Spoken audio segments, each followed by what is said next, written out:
आप सभी को जय मसीह की। आज परमेश्वर के वचन में आप सभी का स्वागत है। परमेश्वर पिता आज अपने वचनों के द्वारा आप सबको बहुत ऐसे आशीष को दे। वे अपने वचनों के द्वारा आपसे बोले और बातचीत करे। आज हम लोग मत्ती 7 अध्याय उसका 1 और 2 को देखेंगे, जहाँ इस प्रकार से लिखा है, दोष मत लगाओ कि तुम पर भी दोष ना लगाया जाए, क्योंकि जिस प्रकार से तुम दोष लगाते हो उसी प्रकार से तुम पर भी दोष लगाया जाएगा। जिस प्रकार से तुम नापते हो उसी प्रकार से तुम्हारे लिए भी नापा जाएगा। और आज परमेश्वर पिता इन वचनों के द्वारा हमें कुछ बातों को बताना चाहता है। कई बार लोग हमारे जीवन में दोष लगाते हैं, कई बार लोग हमारे जीवन को नापते हैं, हमारे जीवन का न्याय करते हैं, और इस कारण हम कई बार दुखी हो जाते हैं और हम भी दूसरों पर दोष लगाने लग जाते हैं, हम भी दूसरों पर उंगलियां उठाने लग जाते हैं। लेकिन अपने आप को हम देखें कि हम कौन लोग हैं, हम परमेश्वर के लोग हैं। कई बार हम अपने जीवन में क्या करते हैं, जब दूसरे लोग दोष लगाते हैं तो हम भी उन पर दोष लगाने के लिए उतारू हो जाते हैं।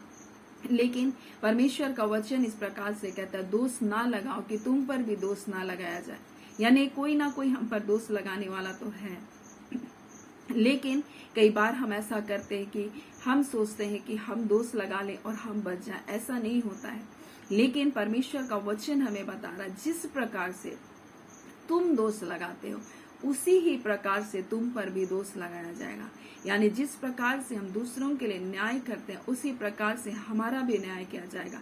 जब हम दूसरों के बारे में बुराई करते हैं वही बुराई हमारे जीवन में आती है।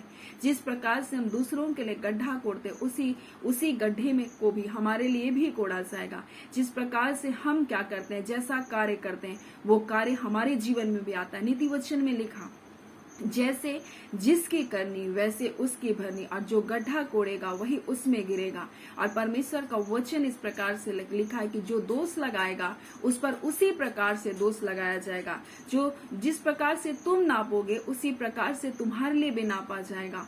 और परमेश्वर का वचन इस प्रकार से कहता है कि मनुष्य क्या करता है, घट बढ़ के बटखरे से, परमेश्वर का वचन बोलता है मैं घृणा करता हूँ। ये घट बढ़ का बटखरा क्या है, ये मनुष्य का हृदय है, जहाँ वो एक के लिए अच्छा और दूसरे के लिए बुरा सोचता है।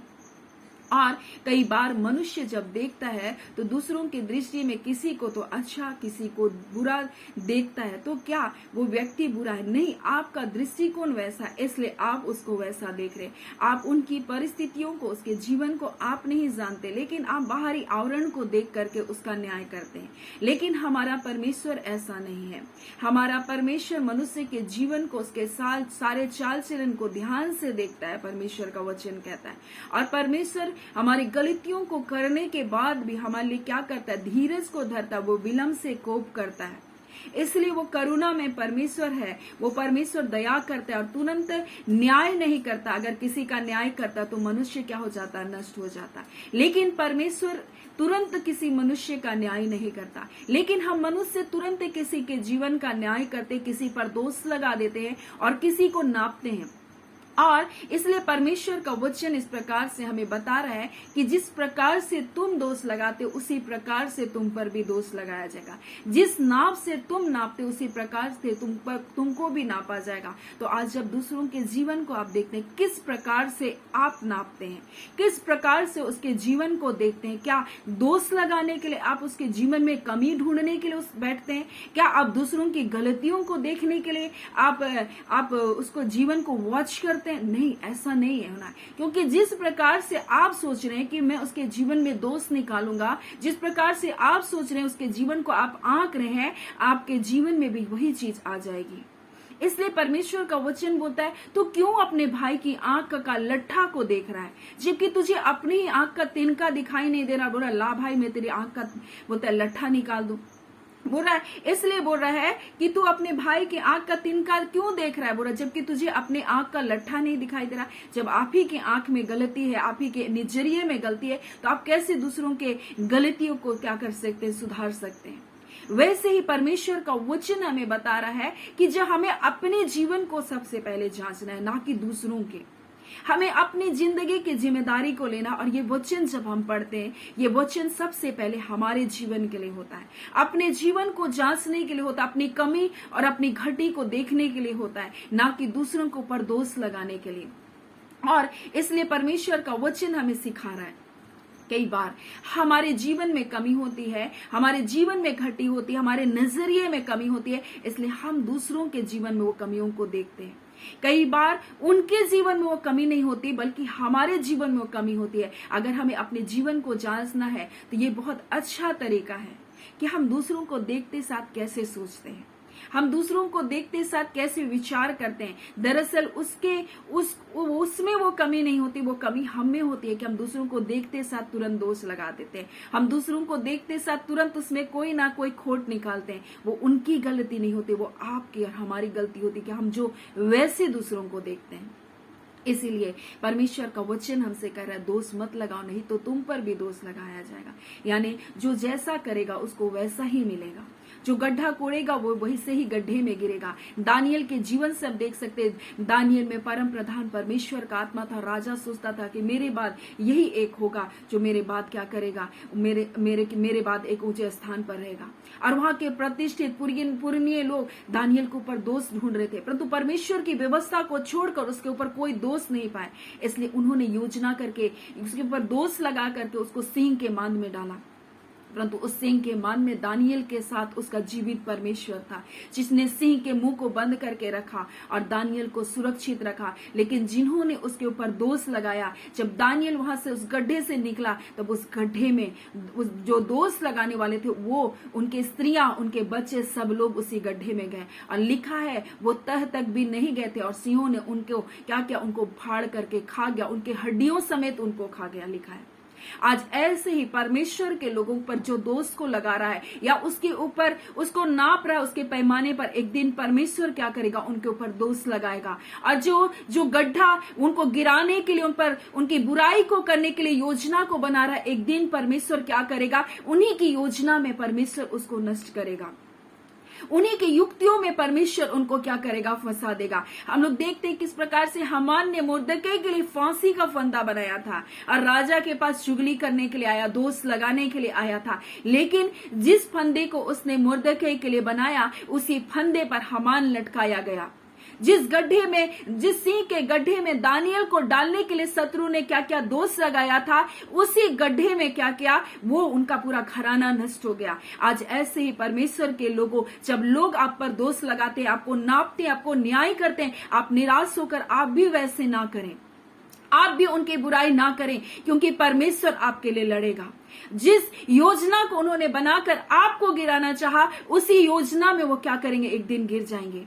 जिस गड्ढे को उन्होंने आपके लिए कोड़ा, उसी गड्ढे में उनका भाग होगा। इसलिए परमेश्वर बोला, दोष मत लगाना तुम, क्योंकि जिस प्रकार से तुम दोष लगाते उसी प्रकार से तुम पर दोष लगाया जाएगा। जिस नाप से तुम नापते हो, उसी नाप से तुमको भी नापा जाएगा। तू क्यों अपने भाई के आंख का तिनका देखता है, अपने लोगों की गलतियों को देखता है, उनके जीवन की कमियों को तू ढूंढ रहा है कि उस पर दोष लगा दे, उसे गिरा दे, कुछ न कुछ कमी निकाल कर उसके जीवन की हानि तू कर दे। लेकिन जो तिनका तू देख रहा है, तू क्यों अपने आंख का लट्ठा नहीं देख रहा, तू क्यों अपनी गलतियों को नहीं जांच रहा है, ये परमेश्वर आज हमसे कहना चाहता है।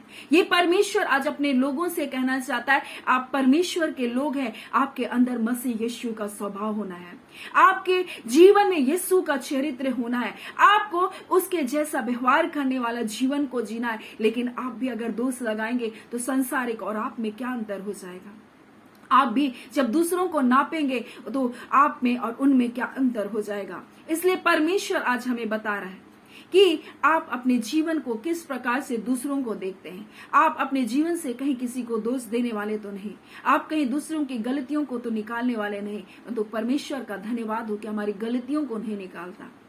अगर हमारी गलतियों को निकालता तो हम बहुत सारी गलतियां हमारे जीवन में आता है। आज बहुत परिवार टूटने का कारण यह है कि वो गलतियों को बहुत बड़ा करते हैं, परंतु उन भलाइयों को छोटा करते हैं। लेकिन परमेश्वर का धन्यवाद, हर एक मनुष्य में बहुत सारी खूबियां भी हैं। जिस दिन आप उन खूबियों को बढ़ाने लगेंगे, वो गलतियां कम हो जाएगी। लेकिन आप जब गलती को दोष को देखेंगे, तो आपके परिवार को वो तोड़ देगा, आपके परिवार को खत्म कर देगा, वो परिवार को नाश कर देगा। लेकिन आप अपने परिवार में उन छोटी छोटी भलाइयों को देखें जो कभी आपके पत्नी ने आपके लिए किया, जो आपके पति ने आपके लिए किया। जब आप अकेले थे, उसने आपके हाथों को थामा, जब आप टूटे थे उसने आपको तसल्ली को दिया, जब आपका सहारा कोई न था उसने आपको सहारा को दिया। लेकिन आज क्या करते हैं कि उन सारी अच्छी बातों को भूलकर वो क्या करते हैं, जितनी सारी बुराइयां हैं, जितनी सारी गलतियां हैं, उनको निकालते हैं, दोष ढूंढ ढूंढ कर निकालते हैं। और ये गलतियां, ये दोष लगाना, ये नापना हमारे जीवन में और हमारे जीवन को खराब करते जाता है। लेकिन जब हमको परिवार में देखना है तो हमको उन अच्छाइयों को देखना है, ना कि बुराइयों को।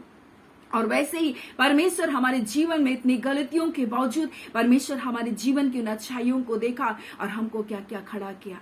वही परमेश्वर अपना नजरिया आपको दे, अपना दृष्टिकोण आपको दे, क्योंकि वो कभी किसी पर दोष नहीं लगाता। वो किसी के जीवन का न्याय नहीं करता, वो किसी का तुरंत न्याय नहीं करता, किसी को तुरंत दंड नहीं देता। वो विलंब से कोप करने वाला परमेश्वर है। लेकिन हम सोचते हैं तुरंत वो नाश हो जाए अपने शत्रु के लिए, हम तुरंत उनके लिए बुरा करने लगते हैं, हम तुरंत उन पर दोष लगाने लगते हैं। लेकिन ऐसा नहीं, हम परमेश्वर के संतान हैं, हमारा जीवन ऐसा नहीं होना है। परंतु आज अपने परिवारों में, अपने लोगों में हमको उन भलाइयों को देखना जो उन्होंने हमारे लिए किया। जब हम दुख और तकलीफों में तो थे, उन्होंने हमारे किस प्रकार से भलाइयों को किया। हम अच्छाई को छोड़ देते लेकिन हम बुराई को क्या करते, पकड़ते। लेकिन आज हम परमेश्वर के लोग अच्छी बातों को पकड़ कर रखें, भली बातों को पकड़ के रखें, उचित बातों को पकड़ के रखें, प्रशंसा की बातों पर अपने ध्यान को लगाएं। क्योंकि परमेश्वर का वचन कहता है कि जो बातें भली है, मनभावनी है, उस पर अपने ध्यान को लगा, बोल रहा है। लेकिन हम बुराई पर मन को लगाते तो परमेश्वर की शांति हमारे जीवन से चली जाती है। सो परमेश्वर पिता इन वचनों के द्वारा हम सबको बहुत ऐसे आशीष को दे। आमीन। हम प्रार्थना करें। धन्यवाद देते जीवते सच्चे सामर्थ्य खुदावन परमेश्वर पिता, हम आपका बहुत बहुत धन्यवाद करते हैं आपके अनुग्रह के लिए, आपके प्रेम के लिए पिता। आज के दिन जो आपने हमारे जीवन में दिया पिता, इस दिन के लिए प्रभु आपका धन्यवाद। एक एक घड़ी, एक एक पल, एक एक सेकंड जो आज का दिन आपने दिया, आपकी दया, आपका अनुग्रह इस दिन पर आपके लोगों के जीवन पर बना रहे। आपके अद्भुत सुरक्षा में रखे, जहाँ कहीं जाते आते हैं प्रभु जी, आपके दूत, आपके स्वर्गदूत आपके लोगों को सुरक्षा प्रदान करें। हर प्रकार के एक्सीडेंट की आत्मा को, हर प्रकार के अंधकार की शक्तियों को हम यीशु के नाम से आपके बच्चों के जीवन से प्रभु, जिनके विरुद्ध शैतान ने योजना बनाई, हम कैंसिल करते हैं खुदावन। इसी घड़ी प्रभु हम शैतान के हर एक जलन की आत्मा को जो परिवारों को तोड़ रही, हम इसी घड़ी उनके सारे कनेक्शन को तोड़ते हैं प्रभु। इसी घड़ी खुदावन परमेश्वर, जो लोग प्रभु जी हाँ पिता परमेश्वर अपने जीवन में हार चुके हैं प्रभु, अपमान को सह सह कर खुदा, दोष सुन सुन कर खुदा प्रभु, और एक दिन सोच रहे हम भी ऐसा करेंगे। आज प्रभु शैतान के सारे कार्य इनके जीवन से बेअसर हो जाए। वो परमेश्वर जो इनके हृदय टूटे हैं खुदा, जो घायल हैं, आप चंगा कर दीजिए प्रभु जी। आप अपने बच्चों को मरहम पट्टी करते हैं प्रभु, आप अपने बच्चों को चंगा करते हैं। मैं तेरे घावों को चंगा करूंगा आपने कहा। आज इनके जो भी चोट लगे इनके मनों में, आप चंगा कर दीजिए खुदा प्रभु। अपनी शांति को दे दीजिए, आपके आनंद को दे दीजिए, क्योंकि आप अपने बच्चों के लिए प्रभु जी हाँ उनके पक्ष में खड़े हैं प्रभु। और आज अपने वचन के द्वारा अपने लोगों से बोले और बातचीत किए। खुदावन परमेश्वर पिता आपका धन्यवाद करते हैं पिता, जितने रोग दुख बीमारी में यीशु के नाम से वो चंगाई को पाए। हर एक पिता अंधकार का बंधन टूटे यीशु के नाम से। हर प्रकार की बीमारी, शैतान के सारे कार्य इनके परिवारों से यीशु के नाम से नष्ट किया जाए। इनके फाइनेंस प्रभु आजाद हो प्रभु जी, इनकी नौकरी में बरकत हो यीशु के नाम से, इनके धनों पर आशीष हो प्रभु, इनके बच्चे परमेश्वर पिता सही रास्ते पर आए। आपने कहा तुम्हारे लड़के बाले यहोवा के सिखलाए हुए होंगे। खुदावन परमेश्वर में तेरे भटक जाने की आदत तुम्हें सुधार दूंगा। आज प्रभु ये भटके हैं प्रभु जी, और खुदा बुरे मार्गों में प्रभु, आज परमेश्वर इनको अपनी शिक्षा में लेकर आइए। हर गलत रास्तों से इनको पिता उनके बंधन को तोड़िए, गलत संगति के बंधन को तोड़ दीजिए पिता, और प्रभु ये से सही रास्ते पर लेकर आइए। आपके बच्चों को प्रभु आपके हाथों में सौंपते हैं।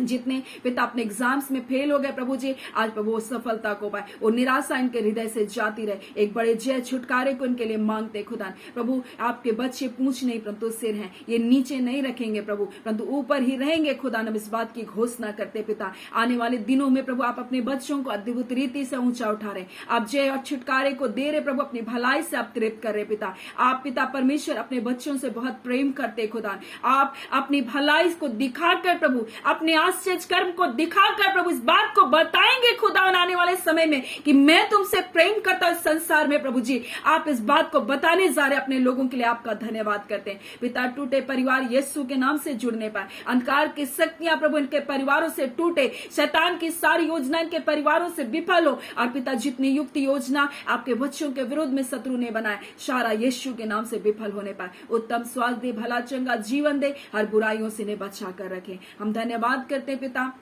हम आपको सारी आदर महिमा देते हैं। आप आदर के योग्य, प्रशंसा के योग्य है। आप हमारे भले परमेश्वर है, अपनी भलाइयों से अपने लोगों को तृप्त करें। आपका धन्यवाद। हम सारी आदर महिमा केवल और केवल खुदावन परमेश्वर पिता आपको देते हैं। प्रभु यीशु पवित्र आत्मा हम आपको देते हैं और प्रार्थना यीशु के नाम से मांगते हैं। दया सुने, अनुग्रह से ग्रहण कर लीजिएगा। आमीन। परमेश्वर पिता आप सबको बहुत ऐसी आशीष को दे। आमीन।